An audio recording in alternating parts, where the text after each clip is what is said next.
Porphyry, the policeman, is Razumikin's uncle, and Razumikin is taking Raskolnikov to meet Porphyry. As they are walking to Porphyry's house, Razumikin describes Porphyry. He's an intelligent type, intelligent, not stupid at all, only he has some peculiar way of thinking, mistrustful, a skeptic, a cynic. He likes hoodwinking people, or not hoodwinking them, but pulling their leg. Then it's an old material method. It seems that Porphyry is quite eager to meet Raskolnikov, and when Razumikin and Raskolnikov step into Porphyry's apartment, he is in turn overly jolly and overly suspicious. He seems to wink at Raskolnikov. I would liken Porphyry to Columbo, the famed TV detective, who was always appearing to be a bumbling fool, but was really disarming and insightful. They talk about Raskolnikov's illness. They talk about how Raskolnikov had nearly confessed to Porphyry's assistant at the bar, and the assistant is here in the room. They talk about how Raskolnikov is the only person who had pawned items who would not come forward to claim them. Then Porphyry turns the conversation to the causes of crime, a topic he had been discussing with Razumikin a few days before. This important conversation takes place on pages 257 through 259 or so. Here is the debate. Remember that Razumikin claimed Porphyry was a believer in material causes. Razumikin was complaining about the socialist who, as he said, believed that crime is a protest against the abnormality of the social setup. That alone and nothing more, no other causes are admitted. Hence, if society itself is normally set up, all crimes will disappear, because there will be no reason for protesting, and everyone will instantly become righteous. Nature isn't taken into account. Nature is driven out. Nature is not supposed to be. Razumikin understands the causes of crime to be either material deprivation or nature, the environment, or human depravity. Porphyry provokes Razumikin after his long rant and says, "No, brother, you're lying. Environment means a great deal in crime. I can confirm that."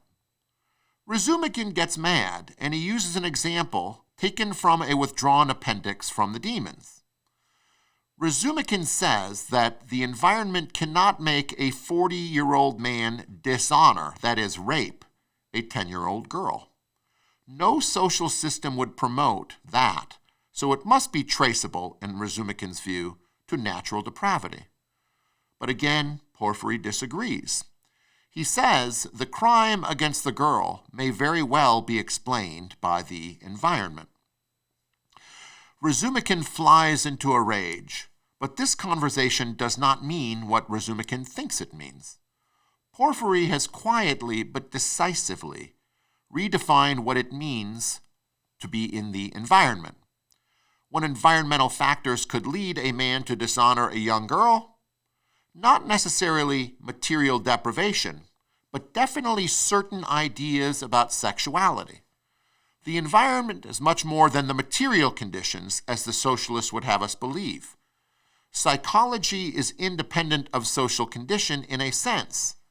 The environment is also the environment of ideas, the reigning ideas of good and advantageous and just that shape the way people act. Porphyry finds those ideal elements of the environment to be very decisive when explaining human action. Razumikin is free to be a socialist, but Porphyry is a true psychologist. He understands the interaction between human nature and the reigning ideas in a time and place. Razumikin thinks Porphyry is play acting and hoodwinking, but in the immediate sequel we realize that he has been telling the truth all along.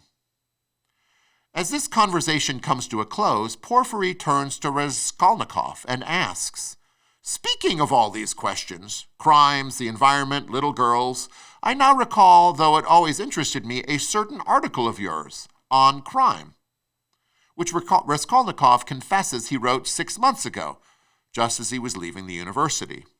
Recall from the last video that it was 6 months ago that Raskolnikov became monomaniacal. So this is a kind of proof of Porphyry's thesis. Perhaps Raskolnikov's crime can be understood in light of the reigning ideas he learned at the university. Perhaps Raskolnikov's change of character is due to these reigning ideas as well. His living soul was perhaps shaped by the reigning ideas, the psychological environment of his time. What did Raskolnikov argue in his article? The chief thesis of the article, as Porphyry describes it, was that there supposedly exist in the world certain persons who can but are fully entitled to commit all sorts of crimes and excesses, and to whom the law supposedly does not apply. Ordinary men obey the law, but extraordinary men have a way of inducing obedience. Extraordinary men can break the law, and when they do, they can create a whole new social order that the ordinary men will then live within. The end goal of that social order justifies the law-breaking that helps the extraordinary man who has built it. As Raskolnikov illustrates the point himself, the lawgivers and founders of mankind, starting from the most ancient and going on to the Lycurguses, the Solons, the Mohammeds, the Napoleons, and so forth, that all of them to a man were criminals from the fact alone that they were giving a new law and thereby violated the old one. This violation involved bloodshed. Destruction of the old order was done with the aim of founding, however, a new and better world. Consider especially Napoleon, who sought to bring civilized codes to all of Europe at the point of a sword. Nearly everyone considered Napoleon to be a criminal. The English did. So did the Russians and the Prussians. But Napoleon's greatness freed him from the normal standards of justice. He could abandon an army in Egypt because his survival was more important than the survival of his men. He was building a new civilization, after all. Mohammed waged war in order to establish Islam. Moses slaughtered Levites in order to get the children of Israel to listen. All current ideas of justice, so the argument goes, bend the great to the demands of the ordinary, and they limit the great. But in order for those moral systems to exist, and then they support the ordinary. The ordinary exists only to perpetuate their own kind. The extraordinary exists to bring a new word into the world. Political life is a struggle between the great and the many, with the great seeking to leave their mark and the many seeking to protect what they have. Again, listen to Raskolnikov explain about the ordinary and the extraordinary. The first category is always master of the present. The second, the extraordinary, master of the future. The first preserves the world and increase it numerically. The second moves the world and leads it toward a goal. Both one and the other have a perfectly equal right to exist. In short, for me, all men's rights are equivalent until the New Jerusalem, of course. This is the social teaching that informed Raskolnikov's mind. How would such a social teaching affect Raskolnikov's thoughts and actions? Razumikin is there in the conversation, so is Porphyry. Each of them reacts to Raskolnikov's argument differently. Razumikin immediately starts asking whether or not Raskolnikov believes in God. He does so because he recognizes that Raskolnikov's argument points to two different kinds of conscience. The extraordinary people can kill in all good conscience or according to conscience. Their killing is good. While the many ordinary people are limited by the conscience. Many people today say, I could never kill. They are ordinary. Others willingly ruin people's lives without blinking an eye.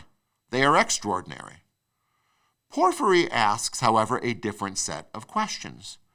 Generally, he is concerned about how to distinguish the extraordinary from the ordinary. And he is interested in finding out whether Raskolnikov considers himself to be extraordinary, a man of genius who transcends conscience. Perhaps only one man in 10,000 is extraordinary. Perhaps only one in a million. So says Raskolnikov.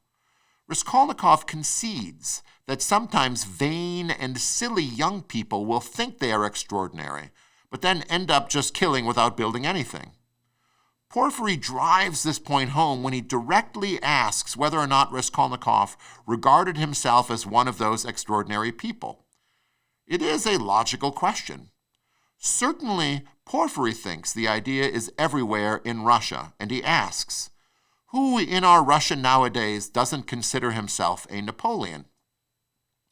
Porphyry's assistant asks, might not that have been some future Napoleon who bumped off the pawnbroker with an axe last week? Raskolnikov recognizes that this is becoming an interrogation, and he turns to leave. And indeed, Porphyry begins to interrogate him, but Raskolnikov refuses to answer, and Razumikin and Raskolnikov leave. Let us take a bit of stock in this. A great man can kill without conscience in the hopes of building some new thing. Raskolnikov has killed, but he has not built a new thing, and he has not done so without pangs of conscience. This could be evidence for one of two propositions. First, Raskolnikov is not a great man, but that a truly great man could kill without worries. There are some characters in Dostoevsky's novel that suggest that this is a human possibility, that some people like Pyotr Stepanovich in Demons and Smerdyakov and Brothers Karamazov have seared consciences and hence do not get upset when they kill. They rather like it. Or, second, conscience sits at the heart of all human action and tells against the idea that there is this distinction between the extraordinary and the ordinary man. The existence of conscience would speak to the idea of human equality as a limit on human freedom and would be proof of God's existence. We'll be talking more about the conscience and its relation to human freedom shortly.